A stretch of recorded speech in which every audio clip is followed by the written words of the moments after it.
السلام علیکم ورحمۃ اللہ وبرکاتہ۔ جب حسن تھا ان کا جلوہ نما، انوار کا عالم کیا ہوگا۔ ہر کوئی فدا ہے بن دیکھے، دیدار کا عالم کیا ہوگا۔ حضور اکرم صلی اللہ علیہ وسلم کی پیشانی مبارک کا ذکر کرتے ہیں۔ حضور صلی اللہ علیہ وسلم کی پیشانی مبارک کوشادہ تھی اور چراغ کی مانند روشن تھی۔ جب آپ کی پیشانی مبارک شکن آلود ہوتی تو معلوم ہوتا گویا چاند کا ٹکڑا ہے۔ حضور صلی اللہ علیہ وسلم کی پیشانی مبارک نیک بختی، سعادت مندی اور نورانیت کی آئینہ دار تھی۔ حضرت ابن عباس سے روایت ہے کہ حضرت عبد المطلب کے لیے خانہ کعبہ کے زیر سایہ ایک فرش بنایا گیا تھا اور آپ کے ادب و احترام کے لیے، آپ کی تعظیم کے لیے ایک شخص بھی، ایک آدمی بھی وہاں متعین تھا۔ حضور صلی اللہ علیہ وسلم بچپن کے عالم میں جب اس فرش پر بیٹھنے لگتے تو آپ کے چچا آپ کو اس کی اجازت نہ دیتے۔ جناب حضرت عبد المطلب فرماتے تھے کہ میرے بچے کو بلاؤ، خدا کی قسم وہ بہت شان والا ہے، اور فرماتے تھے کہ میرے بچے کو بلاؤ اور اس کو جہاں چاہے بیٹھنے کی اجازت ہے، کیونکہ اس کے درپیش ایک بہت بڑا کام ہے اور مجھے یوں لگتا ہے کہ کسی دن یہ تمہارا سردار بنے گا، اور وہ نور جو اس کی جبیں پاک کے اندر ہے سید و سردار کے سوا کسی کی پیشانی میں نہیں ہو سکتا۔ پھر حضرت عبد المطلب نے حضرت ابو طالب کی طرف دیکھا اور فرمایا، اے ابو طالب، اس بچے کو ایک بہت بڑا کار عظیم درپیش ہے، اس کی نگہبانی کرنا، کہیں ایسا نہ ہو کہ کوئی مکروہ چیز اس کو چھو لے۔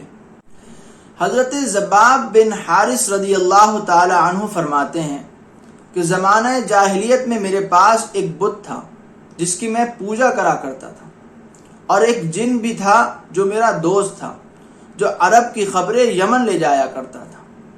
ایک دن میں اپنے بت کے سامنے سو رہا تھا کہ اچانک وہ جن آیا اور اس نے کہا، اے زباب، میں تمہیں ایک عجیب و غریب خبر سناتا ہوں۔ اس نے کہا کہ حضرت محمد مصطفیٰ صلی اللہ علیہ وسلم قرآن کریم لے کر مبعوث ہوئے ہیں، اور جو اہل مکہ کو حق کی دعوت دیتے ہیں لیکن اہل مکہ اسے قبول نہیں کرتے۔ محمد صلی اللہ علیہ وسلم یقیناً سچے ہیں، جھوٹے نہیں ہیں۔ حضرت زباب کہتے ہیں اس وقت مجھے سخت تعجب ہوا اور میں نے باہر نکل کر اپنی قوم سے بات کی تو ایک آنے والے نے خبر دی کہ رسول اللہ صلی اللہ علیہ وسلم آ چکے ہیں۔ میں نے اسی وقت اپنے بت کو پاش کر دیا اور اونٹ پر سوار ہو کر حضور صلی اللہ علیہ وسلم کی خدمت میں حاضر ہو گیا۔ جیسے ہی میں نے حضور صلی اللہ علیہ وسلم کو دیکھا تو یقیناً ایسا ان کے مثل میں نے کبھی کسی کو نہیں دیکھا۔ آپ کی پیشانی مبارک سے نور چمک رہا تھا۔ حضور صلی اللہ علیہ وسلم کی خدمت میں حاضر ہوا۔ حضور نے فرمایا، اے زباب، کیسے آئے ہو؟ عرض کرنے لگے کہ یا رسول اللہ، آپ کے حکم کی تعمیل کے لیے آیا ہوں۔ پھر آپ نے مجھے اس بت اور اس جن کا واقعہ سنایا تو فوراً میں نے کہا، اشہد انک رسول اللہ۔ تو رسول اللہ صلی اللہ علیہ وسلم نے فرمایا، پہلے کہو اشہد ان لا الہ الا اللہ، پھر کہنا اشہد انک رسول اللہ۔ اللہم صلی علی سیدنا و نبینا و مولانا محمد وعلی آل محمد وبارک وسلم۔